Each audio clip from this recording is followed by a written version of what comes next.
the deliberation is a little bit higher. If you compare with if people were not didn't have the expertise.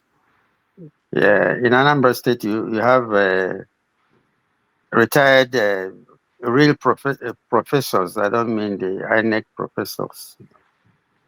You have retired professors who are in the State Traditional Rulers Council. You have people like Obi of Onitsha, who is the renowned international, and many others. So it has changed a lot of things. It also, let me also start with something that I may call mundane. That is our way of dressing. How we dress simple dress. And then it trickles down. It trickles down to the people, because what you are telling them is that, look, there's better way of doing things. We have to bring development. We have to bring things, to the community. So, so we can now talk about planning, about what do we put in our place. Thank you. All right, we are going to take a break at this point. When we come back, we want to hear from Igwe what he can tell us about P2B, who he worked for during the time he was governor of Anambra State. We also talk about when he was a student in London, what he did during the Biafran War. We will take a break and we'll be right back. Yeah.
All right, welcome back, everybody. Thank you so much for joining us. We are having a wonderful conversation with Igwe Nnobi, Igwe Engineer Nick Obi. Igwe, welcome back.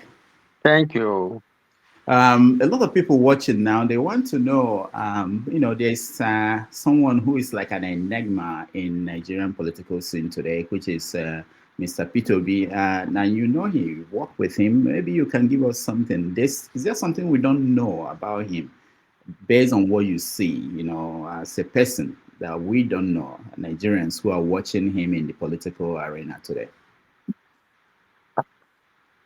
Yeah, you use the word enigma. There was a journalist that called him anthropological auditing. You know, he's an enigma. Well, I was his first advisor of political. And at that time, to tell you the truth, Governor Peter Obi didn't like being called a politician. And that's part of the enigma in him. But something happened, and then I advised him, say, "Oh, I don't want to play politics." So I asked him, "Why do you then appoint me as a political advisor if you are not interested in politics?"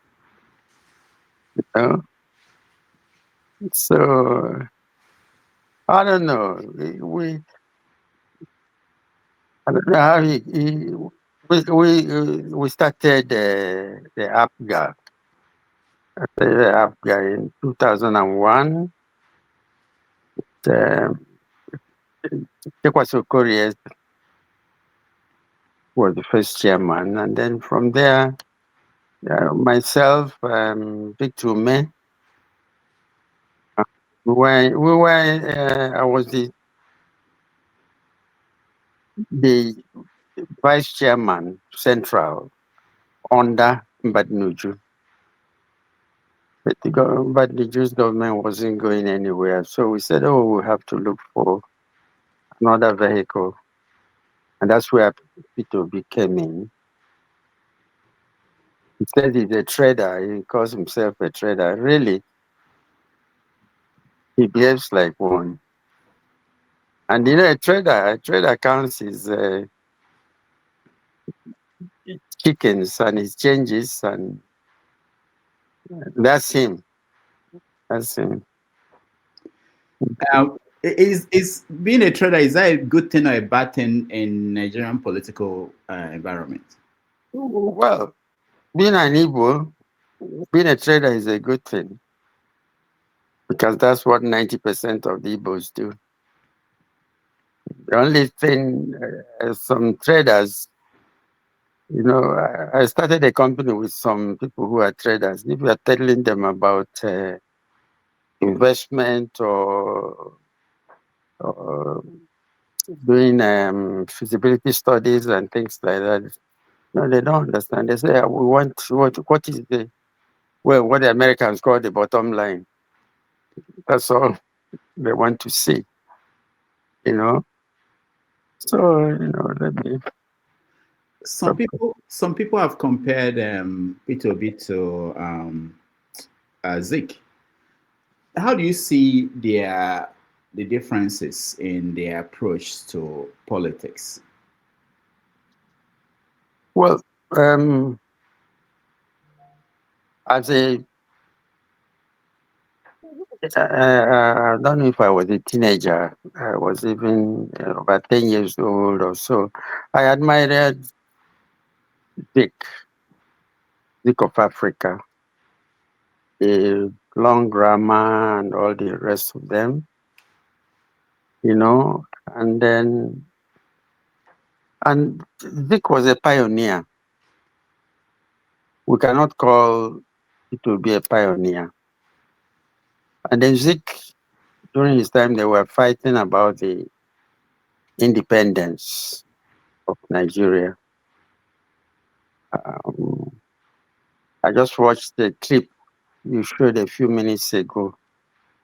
where Governor Soludo was saying, well, in Nigeria, our politics can as well. Zeke said something similar to that in 1979. That only in Nigeria that you bring out Zeke to vie with our own names. You know? So it's interesting. Interesting. Now, for those who don't know the video you are referring to, because we were not live when I played that video, we play a little bit of that. It's actually in Igbo, but we will play a little bit of that and then we'll come back. Land grabbing in a memory van. I don't know I can go on your bus, it's all organic. You know, if you may love you know. Okay, maybe. I can see without Pongos, it's our appointment here without Pongos. Without Pongos, English F9, mathematics F9, economics F9. So, in English F9, how come we are going to go ahead? In mathematics F9, you have a compare number. I have a compare. As an on economy and number, but in F9 economics, basic economics, demand and supply, go with F9. And I no wonder businesses in our Obido na number, but they that Obido go business in no man that's also land grabbing. Fantastic, because I'm F9 economics, maths F9, English F9, economics F9, F9. So no wonder even you know Balaka or that. Nara Ponifa. Our election card in Anambra Civil Service, only had qualified to be recruited as a driver. You were F9, or PEJ school line, better school is home out because even now weekend. Governor. Nah, I'm not pay you a video himself. Can I call my guy because anyway, I'll look at democracy. Democracy on your Golu ticket party. You just Golu ticket party, Anambra, governor. One on what you're governor, you could see the governor.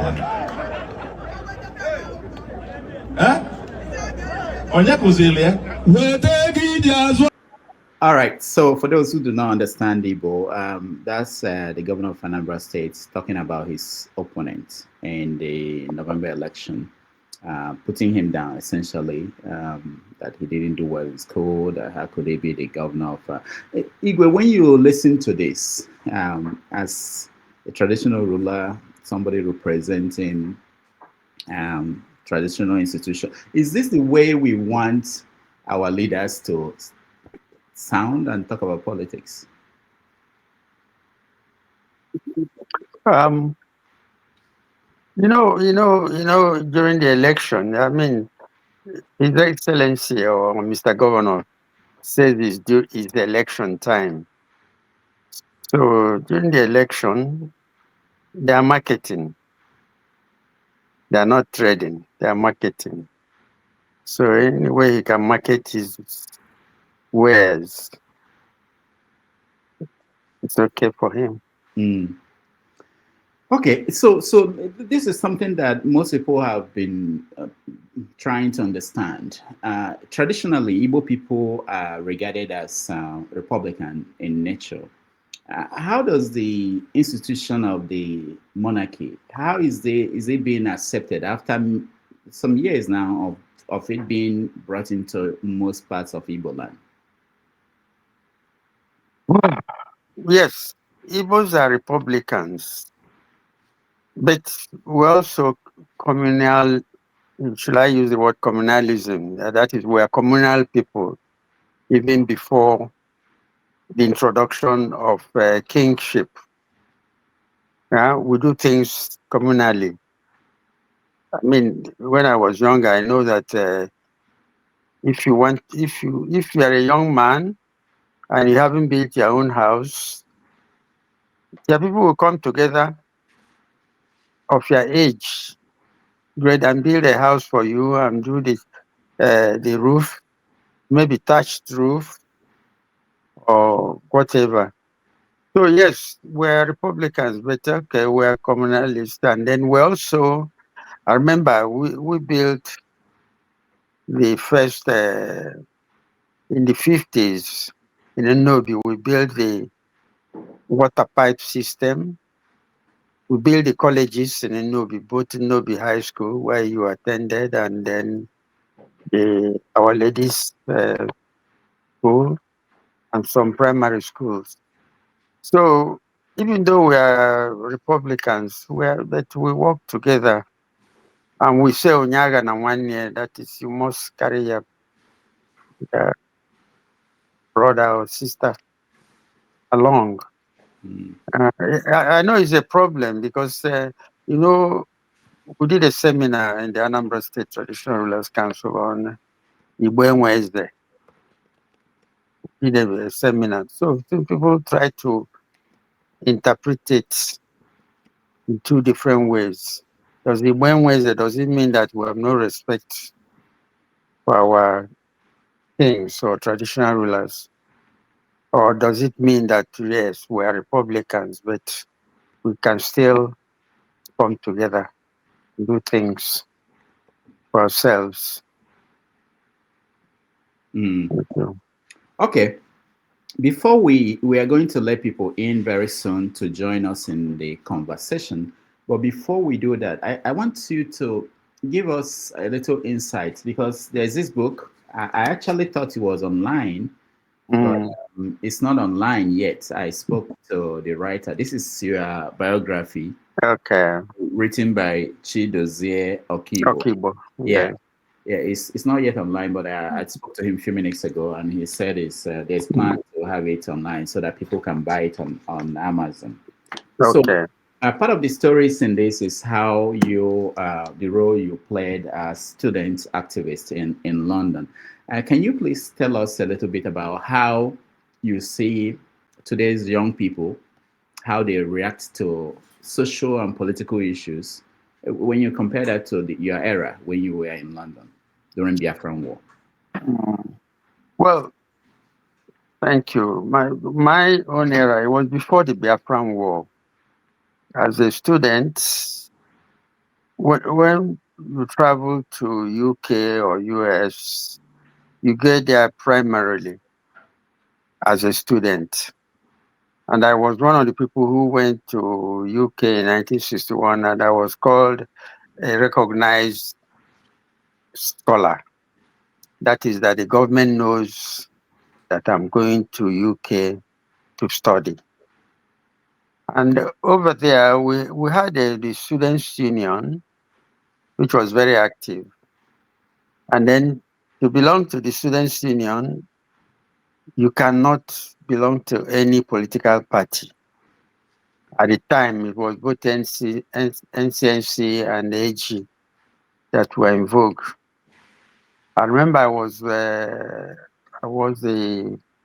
vice president in 1964 of Nigeria Union of Great Britain and Ireland. We were having a meeting, and then what's his name? The man who was taking, the man who was put in a cage to be sent to Nigeria. Oh, Umaru Diko. Umaru Diko came to our office and said, "What are you people doing here?" I said, "This is Nigeria Union of Great Britain and Ireland." He said, "We don't believe in this. We have a Northern Students Association." That was as far back as 1964 or 1965. So we were very active. We are not allowed to belong to any political party. If you belong to a political party, you cannot hold office in Nigeria Union. And then we also, that was during the Cold War. Mostly we tried to align ourselves with the Soviet Union, not with UK or US. You know, most of us were more attached to UK. It's only late 60s that many people start going to US. Because these were our colonial masters, and we are not so comfortable with them. And some people still blame them for where we are today. Whether it's right or wrong, I'm not quite sure, really. You know, I saw Professor Wole Soyinka, the Nobel laureate, the other day, criticizing Putin. That is this, is that, is that. You know, but that the Soviet Union, Russia of today is not the same as Soviet Union of yesterday. But we believed in Soviet Union at the time, even though some of us are not socialists as such.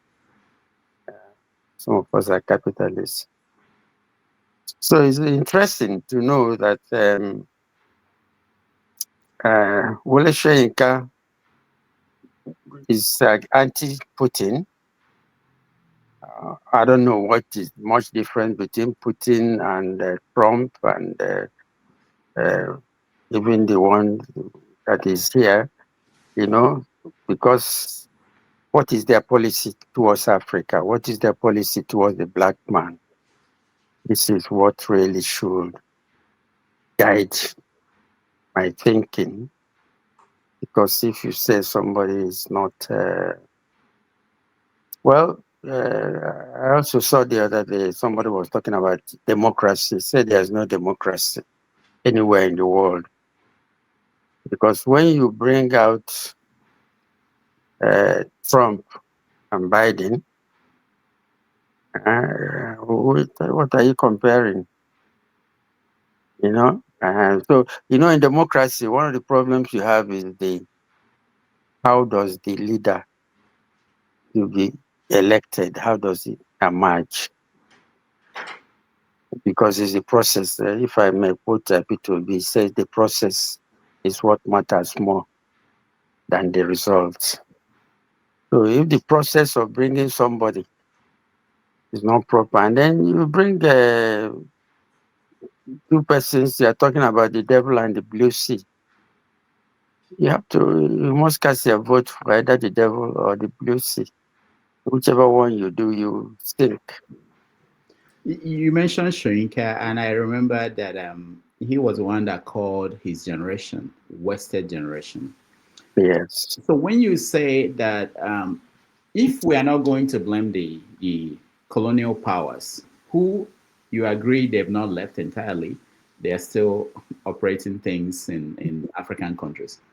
Who should be blamed? Is it the generation that Soyinka called the wasted generation, or the younger ones? Where do we start to reform things? Who should be held accountable for the failures of Africa? Well, that's where I agree with Wole Soyinka. I'm part of the wasted generation, really, going by age. Going by age, I'm part of it. But we struggled. We struggled. This is where I say that we were anti-West. We were anti-West because I remember that Balewa came he was on his way to United Nations and passed through London. We carried placards to demonstrate against him. And Nigeria still retained the same type of foreign policy which Prime Minister Balewa had in the 60s. And I don't think we're going somewhere. I don't think we're going somewhere really. So who do we blame? Partly we blame ourselves, you know. But I was in politics. I cannot describe myself as a politician. I know journalists ask me, are you a politician? I say, no, I'm a professional in politics. Because most politicians in Nigeria are not professionals in other business. You know, you have to be sycophant, you have to lick somebody's boots, But some of us, if we have a fallback situation, if I fail in the election, I go back to my engineering, even though it will suffer by the time I come back, you know. So we have to blame ourselves, but how do people react? If I take myself for example, I came to Nnobi to be, I'm the Igwe. I say I have my mantra. My mantra is the transparency, due process, rule of law. Transparency, due process, rule of law. And people find it difficult to understand, even to follow rule of law, not to talk of transparency and due process. Okay. We let people in, but just one question from me, one more. I know you're a practicing Catholic, and I think about this some of these days in terms of, we talk about colonial role in what's happening in Africa. We also talk about what they brought. One of them is Christianity. So, as a traditional ruler, how do you juggle that role and that of Christianity that I know you are practicing Catholic? How do you juggle the two? And do you see any conflicts?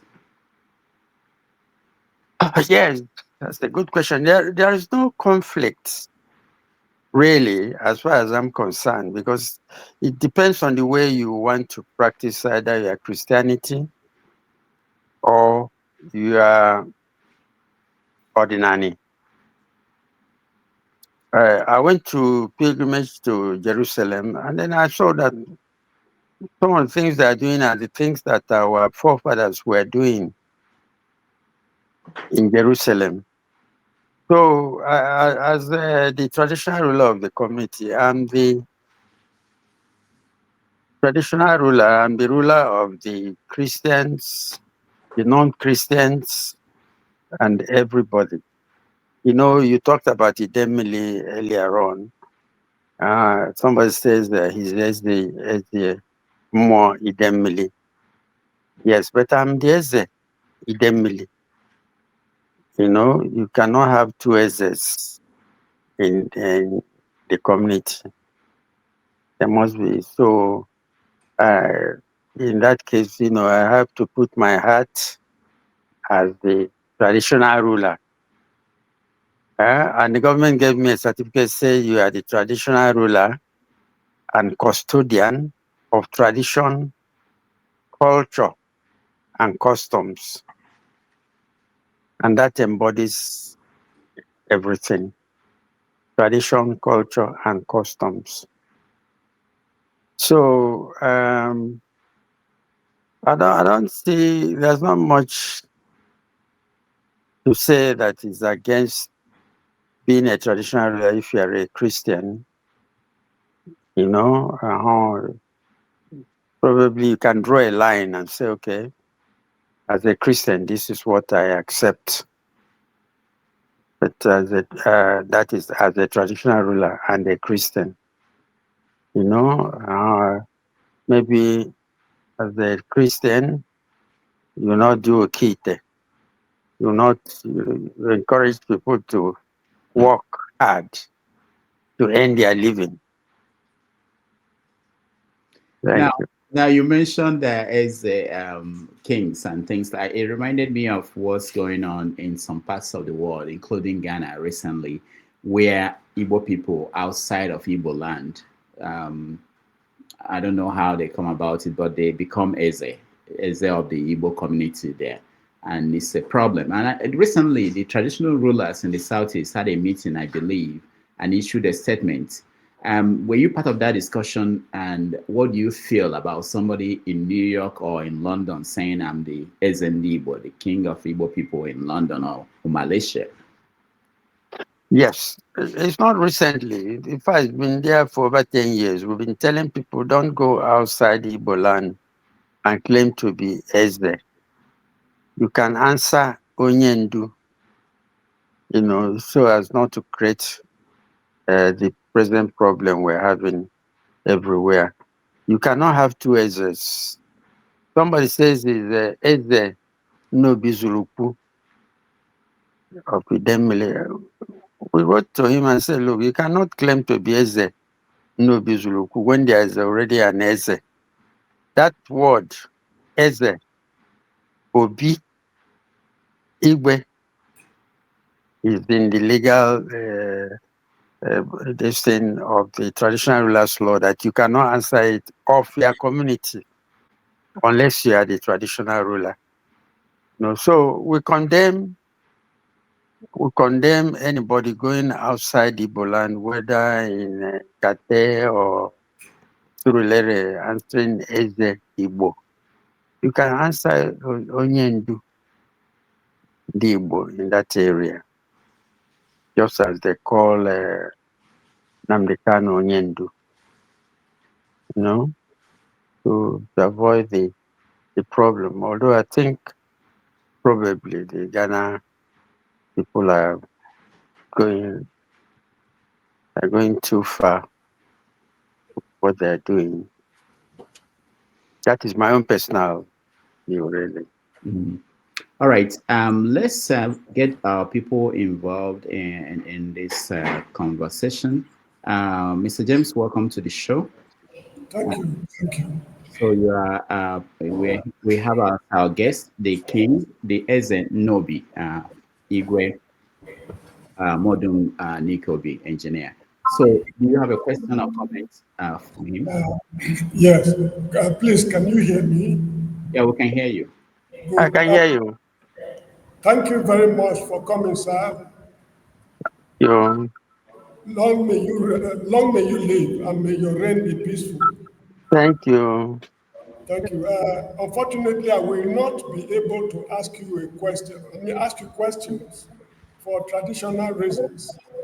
I was brought up in Benin City, and we are not of the habit of asking our king questions. We draw their attention to issues. So that's the strategy I want to use. I will express my opinion, then you let me know what you think about it. I cannot ask you questions as a traditional ruler, if you don't mind, sir. Thank you. Okay, sir. You said something about community effort. We don't know what the government of Nigeria is doing for the people of the country. If I need water, I drill a borehole in my compound. If I need road, we resort to community effort. If I need schools, I send my children to private schools. If I'm sick, I go to private hospitals. If I need justice, I go and buy a lawyer. You know, there's nothing government is doing for anybody because we gave them the chance by adopting these shortcut methods to avoid or to encourage government irresponsibility. There's something I want to know. The traditional institutions in Africa, they've disappointed the people catastrophically. For 400 years, they sold Africans into slavery. The white man was able to build America and other countries from the sweat of the black man. I do not know what African kings did with the profit they got from slave trade for 400 years. They have nothing to show for it. I do not know the reason why. Then the issue of state police. That's the last, I think. The issue of state police. I don't support state police for one reason. In Benin City, where I was brought up, we had an armed robber called Lawrence Anini.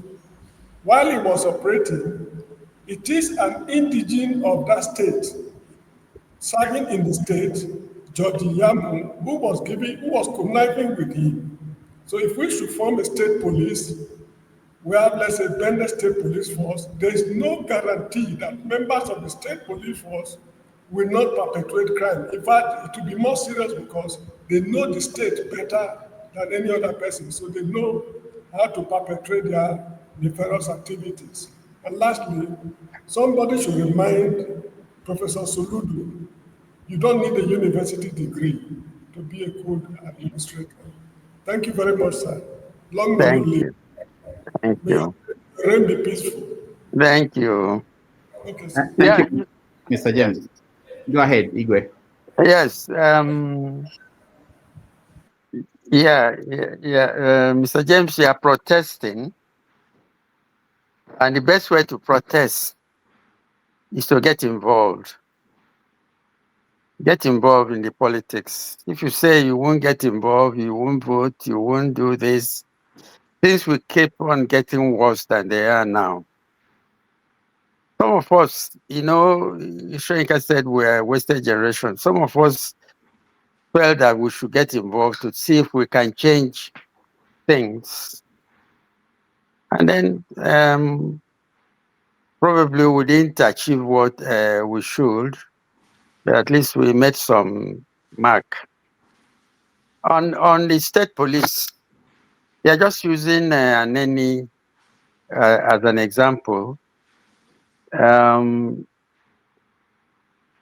Probably, if more people, more than the other guy you mentioned in Benin City, were involved in looking for Aneni, maybe they would have succeeded earlier.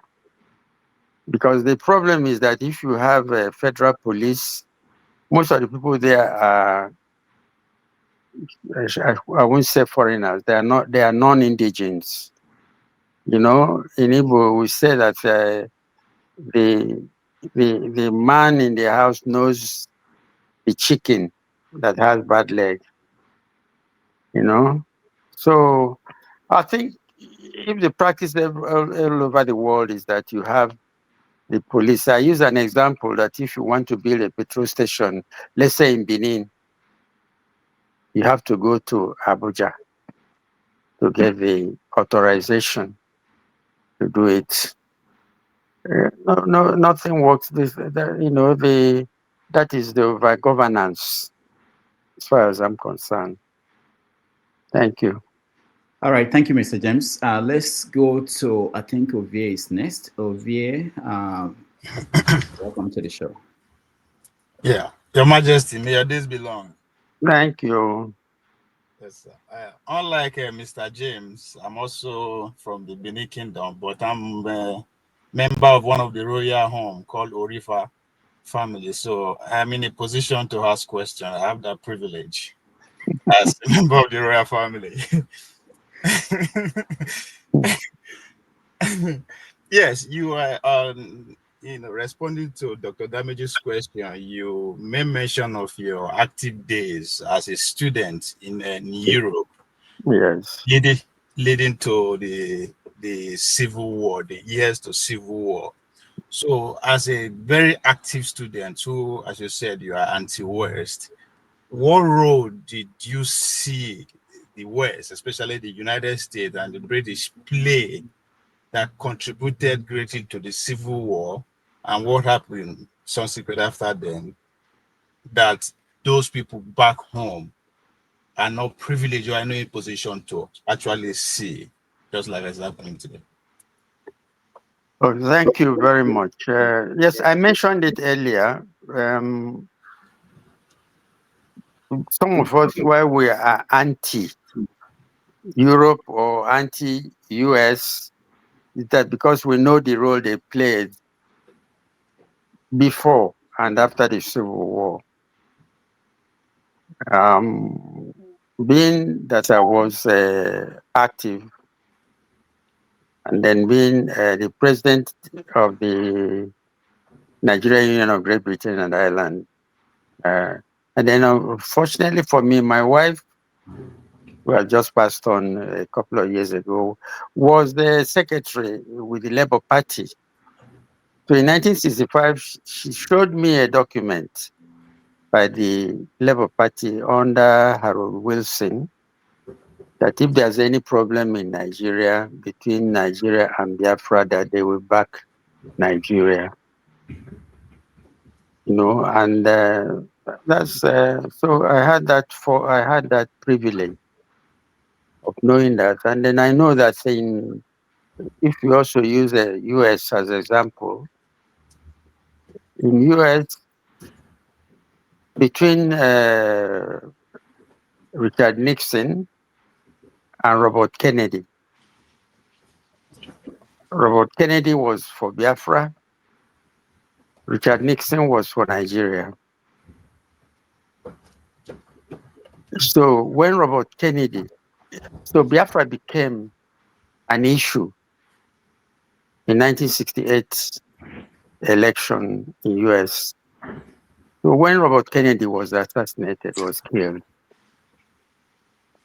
then Nixon didn't talk much about Biafra,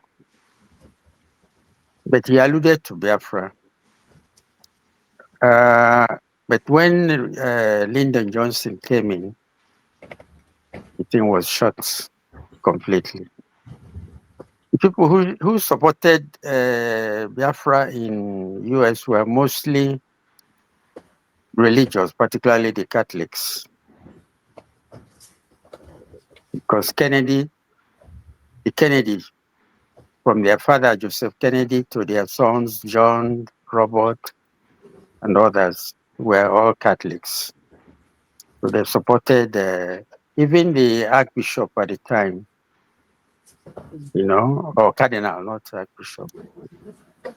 So the same thing happened in UK. The Biafran issue was a funny situation, because even in UK, while the Commonwealth Office was anti-Biafra, the Foreign Office was for Biafra. And in 1967, I was in Moscow on my way to Ulaanbaatar, which they call Outer Mongolia. Mongolia is divided into two. One part is with China, the other part is with Russia.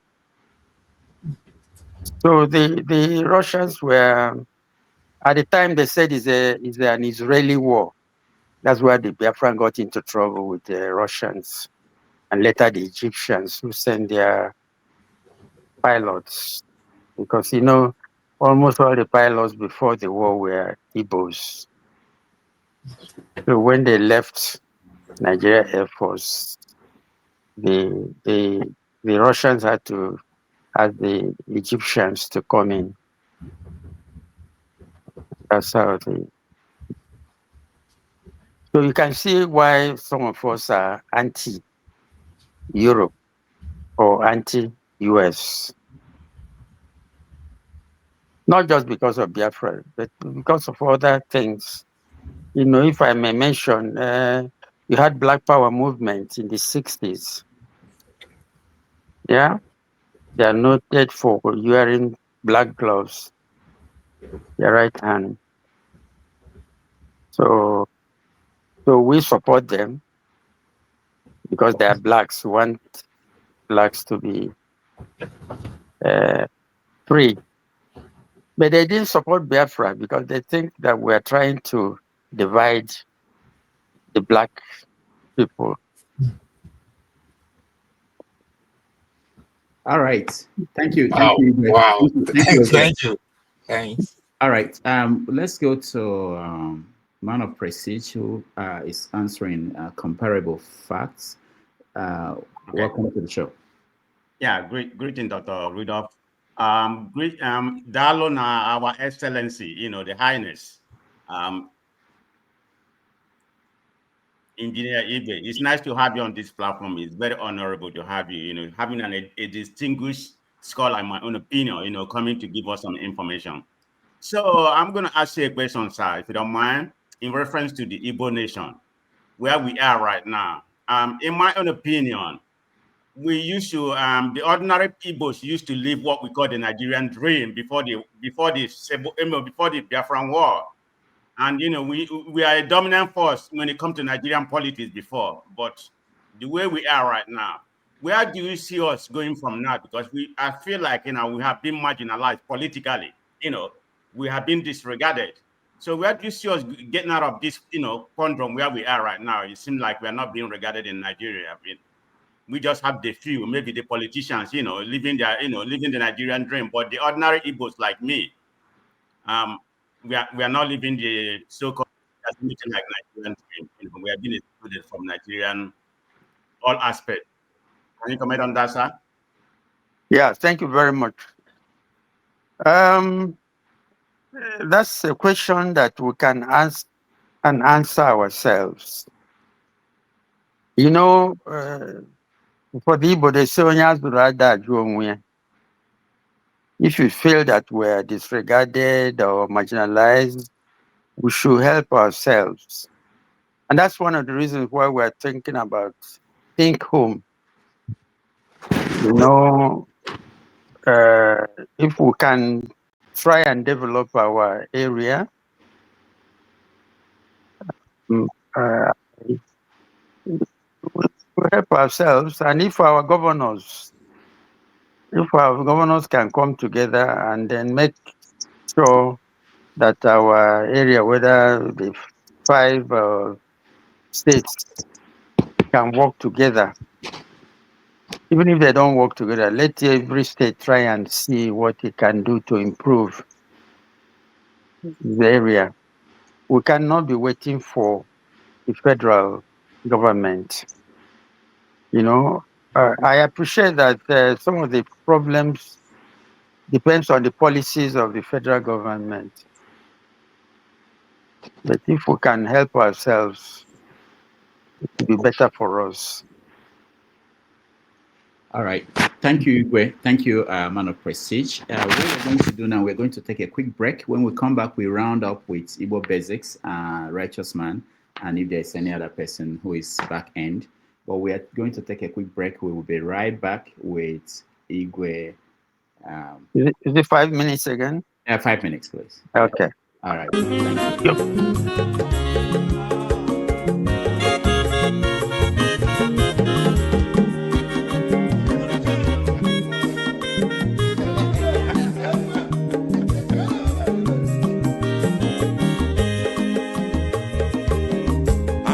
Onye ọma zoro obi o, akwa nwa zoro obi o, Max ịbịa bunye gokwanụ m n'ofu ube n'azụ ụlaga n'ịbịa zigo, mmanwụ ụlaga do n'ịbịa zigo, akwa nwa ilochi o, biko rapụ zoro ka ọ nabazi ya. Onye ọma zoro biko, abọmma watara ndasari, ịbịa wunye n'ịgwana m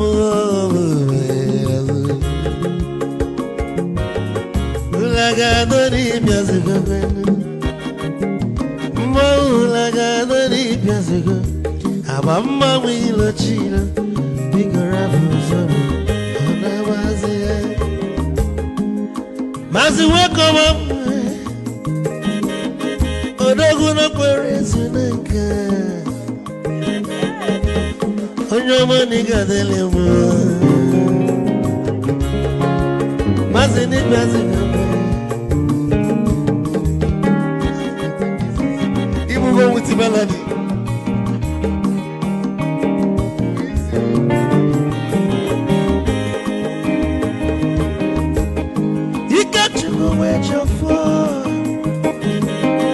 Odogu na chala noka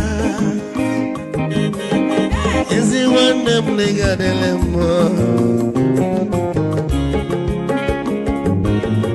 Olagado ni pezigo noe Ma olagado ni pezigo Amama mwilo chilo Bikora muzoro Anabazi Te Onyama zoro de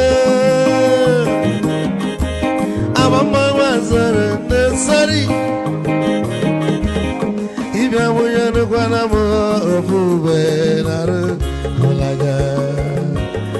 Holaga, no Piazugo, Nazaboy. Molaga, Doni Piazugo. Amama will chilo, Biko Rapuzoro, Hanabazi. A dog can never be kitchen for. Ama kwa mnika kugogia Waligwe kwelo Ikeja mabele bege Hey, you want?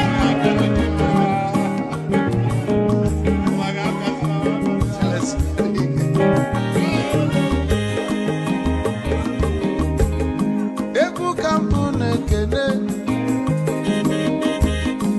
ọmọgọ ndị nsọ Chukwu Emeka Lumo Ikechukwu na-egaji esi nwanne m ekene ịlapụlụ ife niile na-eme wee bịa nke gosili na anyị na gị bụ nwanne wisdom ga-adị ka nye gị maịkị ka ogobanya bụ egwu isili maxi ọ bụ na-etiri egwu a malụkwa malụ n'imego m ife ọjọọ wee sị gị nwanne m ife ọkụ na ịchọlụ na ngeme wisdom onume ekene gị gbamanwụ iyo iyo biko lapụ nabasị ya zoro zoro zoro zoro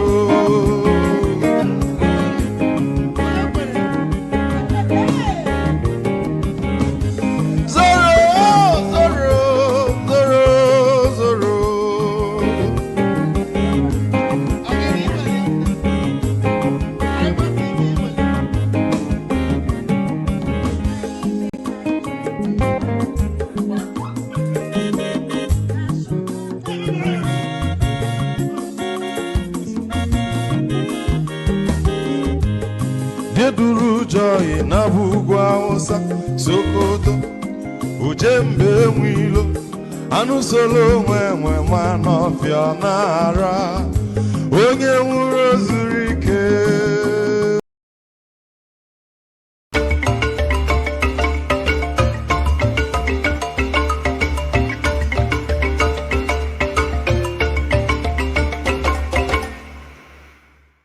Ballad of the ice cream that they put at the back.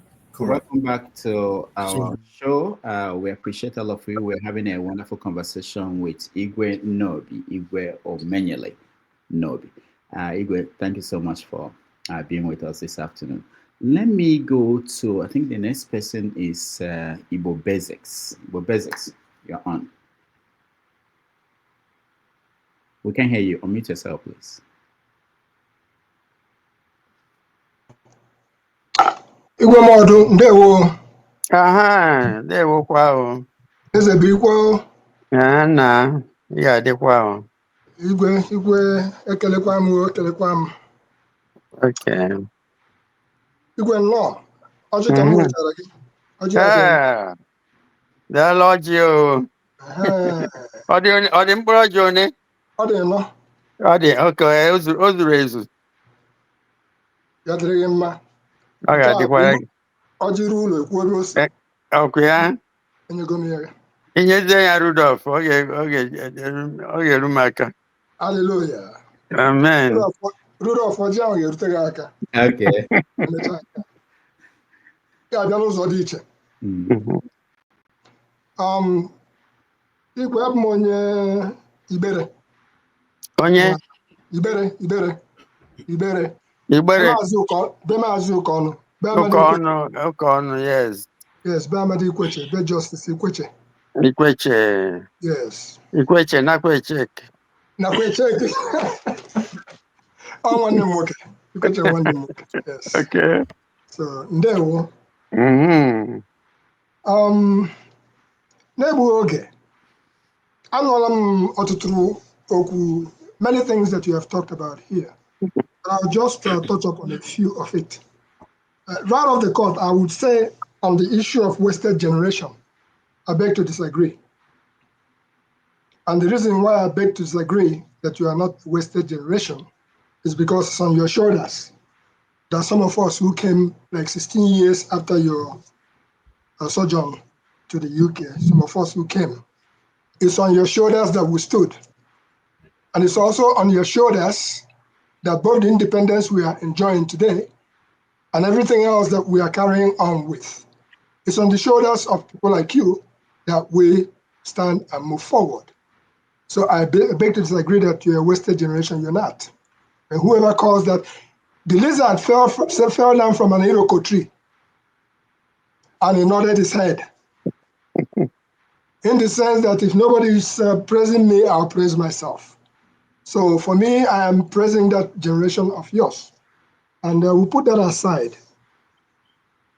On some of the things you talked about, specifically about I'll call it bastardizing of chieftaincy titles.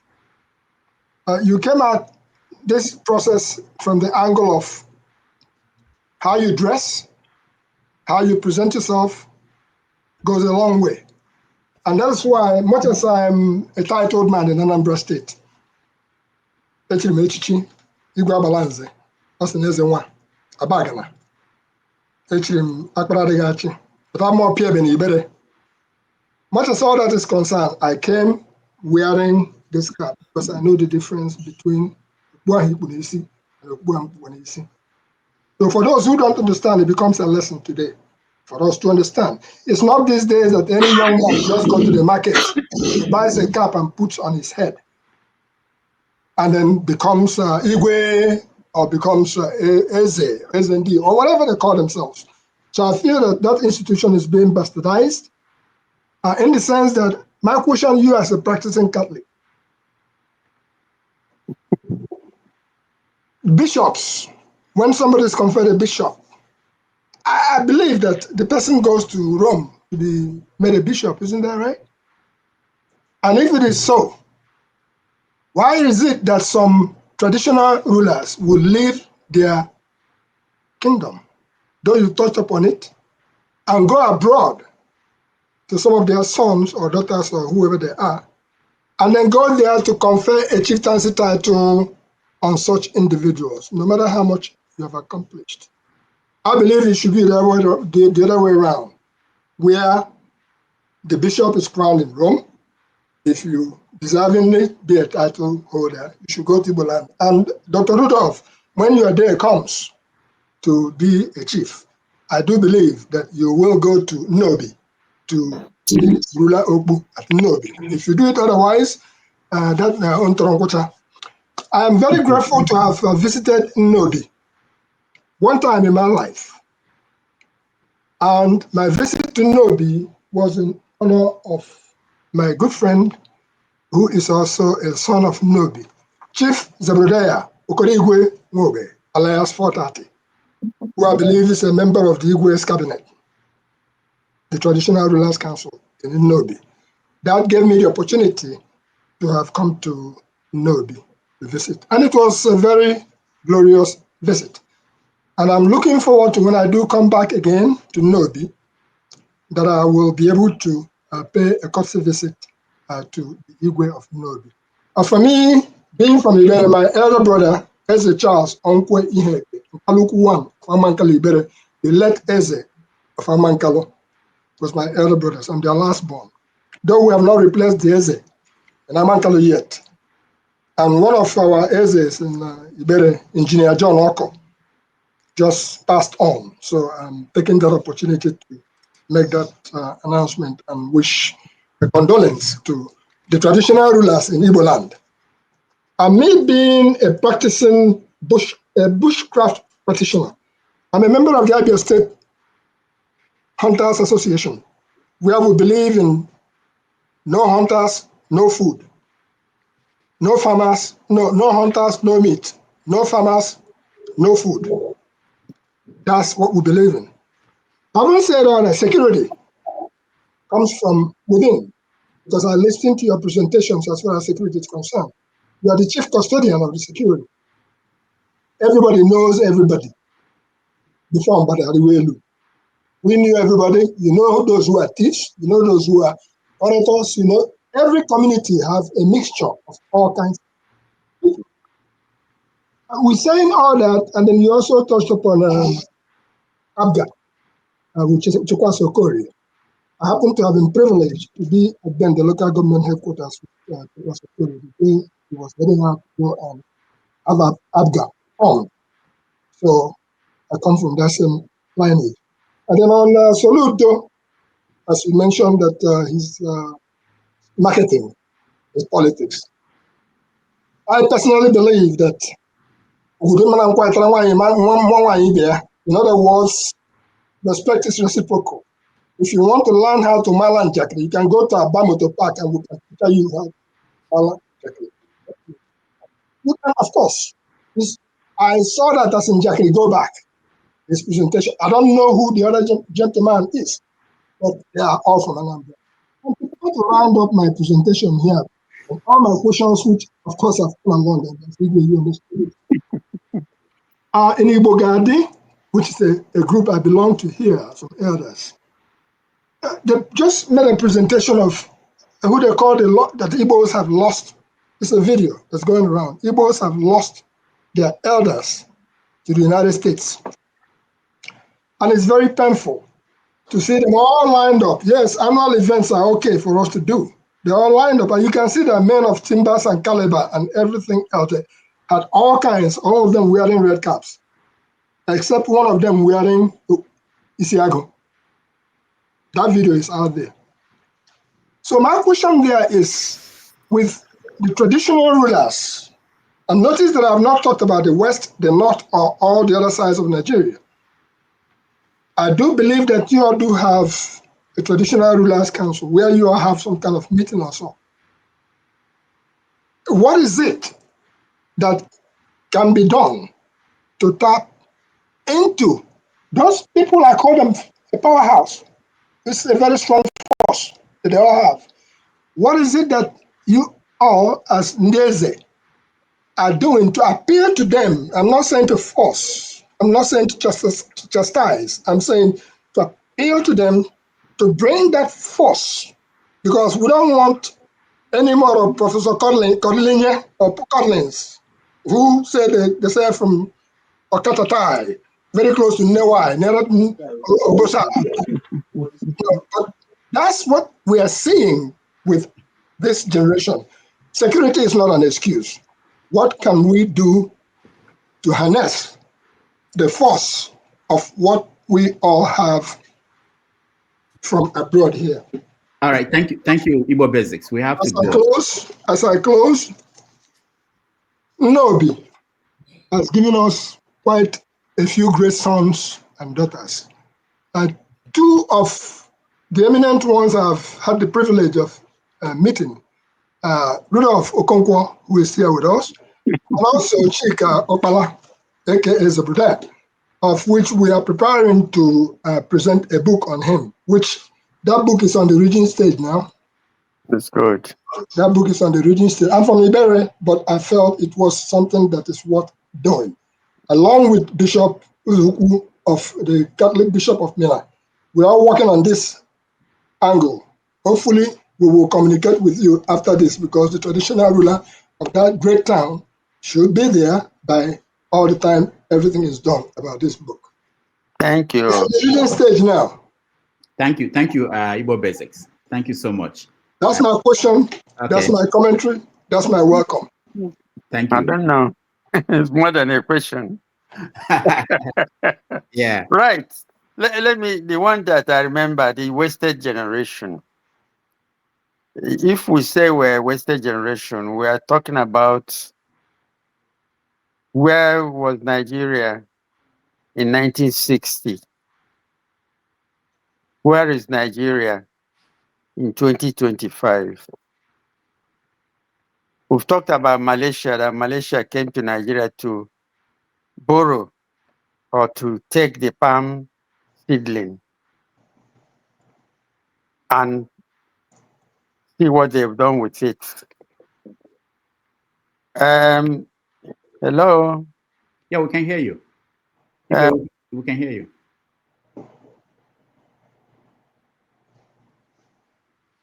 Technology. Yeah, it's internet. Igwe, we can hear you if you can hear us.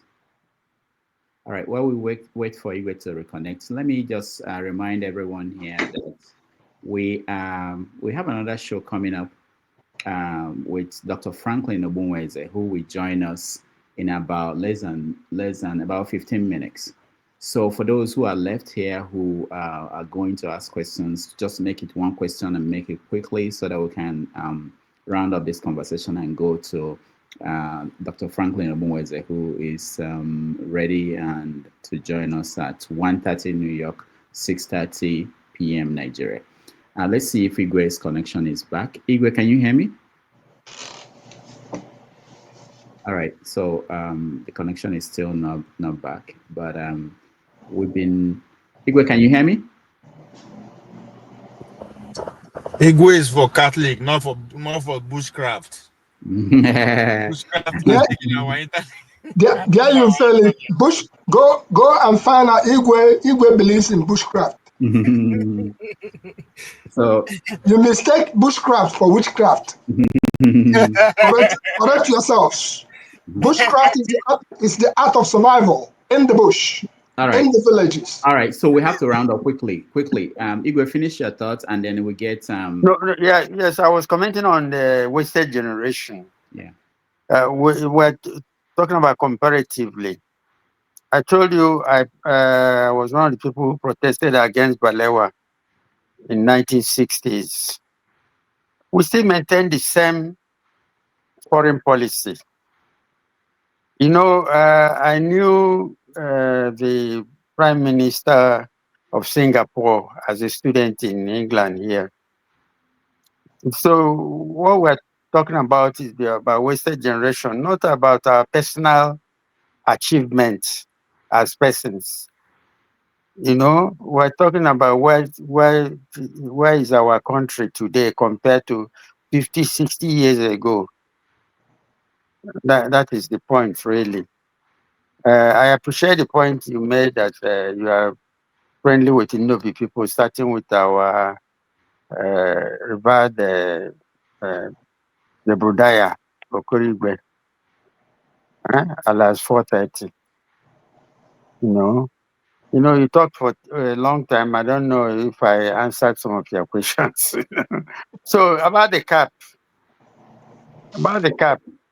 yes.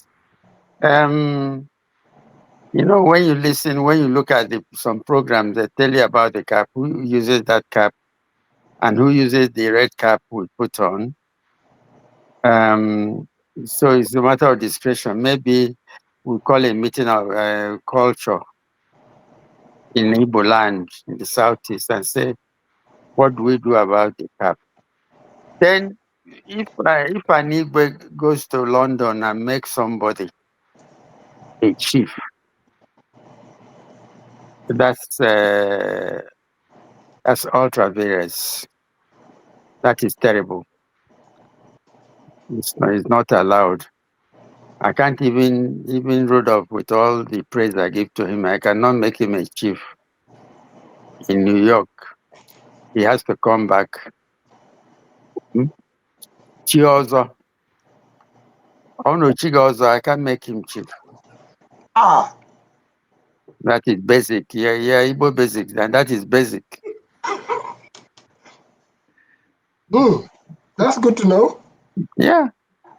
Thank you. All right. Thank you so much, Igbo Basics. So we have 4 people, and we have less than 10 minutes because we have to get Bunweze is already waiting for us. So I'll give you just 2 minutes max, please. Go straight to your question or comment, and then we go to other people. Dr. Rudolph, is it me or you, Ike? Yeah, I brought you up. Okay. Good afternoon, good morning, good evening. My name is Ike Alamefle from Imo State, but I live in the beautiful island of Bonaire in the Caribbean. Igwe Igadio. Thank you.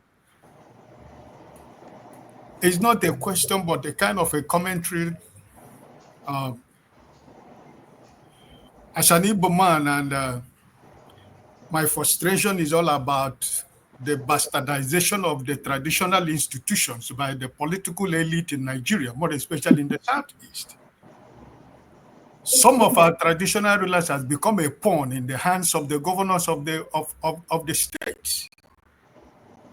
And I am wondering what is people like you that are so eminently respected from your speech. I've been listening. I'm working, but I've been listening. What are we doing to restore back the glory of the traditional institution where traditional rulers should have respect? because they have lost it, whether we want to accept that or not. Traditional rulers in the Southeast has lost respect because they have decided to abandon their traditional and cultural institutions by playing politics. And I think it has not augured well for anybody. Because when we talk about the security in our communities and our villages and towns, it is because that the traditional rulers have decided to become political party members that they have abandoned the normal responsibility, which they supposed to be the head of every community, that when they speak, the people will listen. So my question is, Dr. Rudolf, don't cut me off. My question I have to. I'm sorry, because we are really short of time. His Royal Highness, my question is, what are you eminently qualified people like you with honor are doing to restore that image and that credibility and respect back to our traditional rulers? Thank you and God bless you. May you live long, Igwe. Thank you. Thank you. What we are doing, I think I've covered this earlier on, because we have different, I don't know, you are Alamefule, you know, I don't know, but you see, in Anambra State, we have eminent traditional rulers. We have a code of conduct. I just given an example that you cannot make somebody a chief from another community without informing the chief or the Igwe of the other community. And we don't sell our titles, and I wouldn't do that. Thank you. All right, Ike, thank you. I'm sorry, because it's not. I want to make sure I give other people a chance to say something at least, because they've been waiting to. Let's go to Oti. Oti, quickly, 1 minute, please. Igwe, okay, And it's just because of lack of time, and I think my questions would have been a bit more elaborate.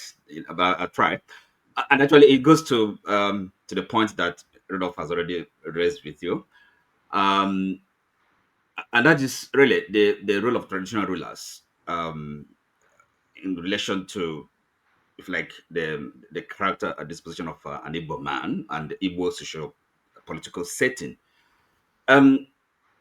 Now, this is a kind of really asking the question: the traditional ruler, that role, your role and your positions, has to be justified. Now, you did mention here that by way of justifying the position of traditional rulers in a country, in a political system that is democratic, you are close to the people. Okay, that is correct. But then the question, why do we have so much insecurity in Igbo land? If, every community has traditional rulers and they are close to the people, they are supposed to know their people. So what is going on? Why can't we maintain peace and order in Anambra State, in our communities, with traditional rulers being there and being very close to the people? All right. So thank you. Sorry. That's my question. And okay, sorry. Right. I know we're discussing in a different way, Thank you. He covered it. We can say one. Thank you, Mr. Oti. I think you're from here, probably. No, Orumba South local government, and I happen to be a member of the new member of the cabinet. No more. Yeah. Yes, he has the same problem all over. We're not the chief security officers. I've given an example where the governors are the chief security officers of the state, but the commissioners of police will not take orders from them. They have to take orders from Abuja. The problem is very basic in Nigeria. It's not the traditional rulers' fault. Thank you. All right, thank you, Oti. We just have to quickly rush so that I'll give everyone a chance. Maazia Para, you are next. Just 1 minute, your question. Igwe, Okay. long life, Igwe. Thank you. Thank you. Mazi is from Germany. I'm from Olo, Imo State. Okay. Because Igwe, and we want to enjoy Biko because then we want last week or last 2 weeks, government of Nigeria wanted to impose only of Ife and Sultan of Sokoto on traditional rulers all over Nigeria? Is it acceptable to Igbo traditional rulers? Lastly, because your generation did not disappoint us, because your generation saved us from an annihilation of Nigerian people wanted to kill us, but your generation saved us from being, massacred. So anybody who is telling you that your generation disappointed, that maybe their own generation, but your generation in Igbo land saved us, we that are 50s and 40s, your generation saved us from being annihilated from Nigerian state. Finally, please do anything you can do to see that Mazi Nnamdi Kanu is free. Thank you, sir. God bless you, sir. Okay, Thank you. The issue of Oni of Ife and the Sultan of Sokoto, the traditional rulers of the Southeast have made their position on that. Nigeria is a tripod, and if you remove one leg, it will not be stable. Let me stop at that. Okay, thank you so much. Righteous man, quickly, 1 minute. Yeah. May the Igwe live forever, as the saying goes. And you Good too. evening, sir. Good evening. Yes, sir. Yeah. Igwe, I have just one simple question. My father was a title holder, an Ozo, and he had Ofo in his hand. Why is it that the title holders of these days from our traditional institutions anaghị busy Ofo ma ihe eme? For example, if there are terrible things that happens, I know those days, my father and the other Ozo and the other Nze and the Eze, ya pụta, he kwuchi okwu, he bi Ofo. Within period of time, you see result happening. Why is it not functioning today? Thank you, sir. Thank you, Righteous man. Well, thank you very much for that question. During your father's time or your grandfather's time, I don't know how many Ozos there are. Today, it's been multiplied and multiplied and multiplied. I don't know even if the Ozo will go around if everybody takes it. But seriously, when there are serious issues, the Ozo or the Ofo, not the Ozo, the Ofo will still come out and people will listen. And in some communities where there are kidnappings and things like that, they have come out as a people and say, look, this thing must stop. And they put the Ofo down. So it still happens. But don't compare when you had 10 other title people in your community to today. Maybe there are about 100 or 200 of them. All right, thank you. Thank you, Righteous man. Forefathers, you're next. Yeah, thank you for having me, Dr. Damages. Greetings to all the panelists, the chat, and the viewers. I have to give special greetings to the guests. Muodum Obi, they say long live, long life. I don't know about this tradition very well, but I second everything they've said in terms of greeting. Yeah. In terms of, you made a comment just now that I find a bit unsettling about Nigeria being a tripod. That kind of mentality leads to the kind of instability we have in this country, where this tripod, they want to be competing amongst themselves. Even if minorities have run the country for longer and more often than this tripod. At the same time, this tripod, was it not Fulani that were trouble all over the place in Nigeria, destabilizing Nigeria? It's an illusion to think Nigeria is a tribal. It's just that there are larger groups and other smaller groups. That's all there is. That's what I see. Now, the question I wanted to ask is, because of the instability I see in that south and southeastern region compared to the other parts of the south, is there any kind of advice that you can give in current generation and the advice they should be advising their children so that in the next generation, that region will be peaceful and they will be at peace in the country that they currently live? Is there any particular advice that you can give them so that you can be confident that your children and your children's children are going to live in peace their own land. All right, thank you, forefathers. Forefathers, thank you very much. You objected to tripod. The tripod is better than two-legged. It's more stable. As an engineer, I will tell you that.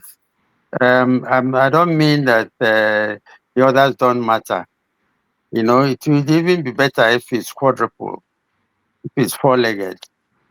You know, but what we are objecting to is that in a situation where you used to have somebody has to represent the people of the southeast, of the south-south, there are objections. Even the houses and the not the dormers, the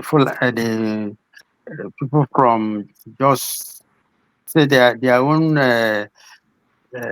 chiefdom is much older than the sultan. Therefore, they will not take it. So it's an ongoing issue that has to be settled. Thank you. All right, thank you, forefathers. And finally, before we run, sorry, in terms of the advice to the coming listening, in terms of the future peace. Oh, future peace. You know, the problem we have at the moment is the instability, the poverty. If there's less poverty in Nigeria, things will be better. I mean, most of the people, if we take Onyeka Onwenu, her father was the mayor in Port Harcourt, River State. A Fulani man was the mayor in Enugu, Umaru Altine, in the 50s. We can still pray and hope that such situation will come back to Nigeria. There will be peace. It does. Thank you. All right, thank you, forefathers. Let's go to CM. You're the last person before we round up. CM, we can't hear you. If you're speaking, we can't hear you. All right, CM is from the UK, and traditionally the connection from UK is never good. We thought it had something to do with Queen Elizabeth. She left us. It continued to be a problem. CM, can you hear me? No, he cannot. All right, so let's round up. He's laughing, he's smiling. I know he could hear me, but we can't hear him. It's a normal thing. Igwe, it's not it's every. All right. Every Thank week. you. Igwe, so I want us to give us your final thoughts. I want to and frame it in terms of the legacy you want to leave for people at Nnobi and beyond. I know your book. Let me show it. Some people are asking me on the comment section, how can they get the book? It's not yet online. It's going to be online soon. So please do. So that Igwe said, I said, please do. I want it online so that yes. So that people can be able to get a copy and read it. It's quite big and went into details of what he went through and the process and how he's been governing the people of Nnobi. So Igwe, your final thoughts. Well, my final thought is for the youths. You know, when I answered Mr. James, I said that we should not be like a Desica. We should not say, oh, it doesn't concern us. We should get involved. Those of us who got involved in politics, probably we didn't benefit much, but at least we made some mark. And then the youths, very, very important, is you have to work. You have to persevere. You have to work hard. You know, I'm afraid where our youths are going now, thinking that the manna will still fall from heaven, will not. It's not only hard work that will save us, and that's what we did maybe 60, 70, 80, 100 years ago. We have to come back to that. I think that's what I think should be the legacy. All right. Thank you so much for joining us today, Igwe Engineer Nick Obi, Igwe Nnobi. I really appreciate it that you are here. I can retire now that Igwe Nnobi appeared on my show.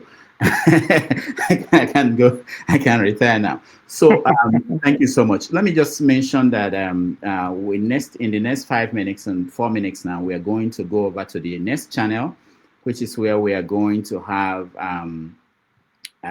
Dr. Franklin Obumweze join us. He's a human rights consultant. He's going to join us from Germany. He's going to talk about what's the right path to self-determination, ramifications of Simon Ekpa's conviction in Finland for terrorism. So if you want to be part of that conversation, join us in the next stream, which I'm sharing the link now for those who want to join. And that's where we're going to have Dr. Obumweze.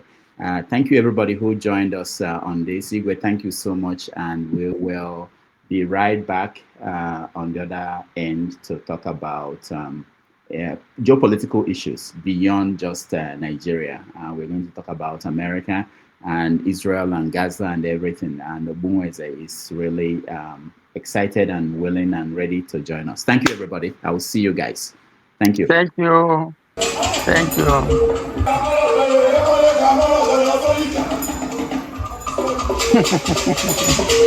Tell guys the request. Yeah. Maryland.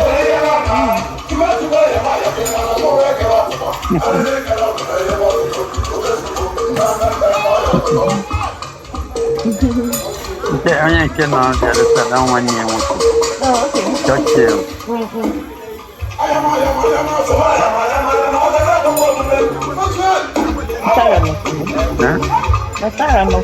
Tyra. Okay.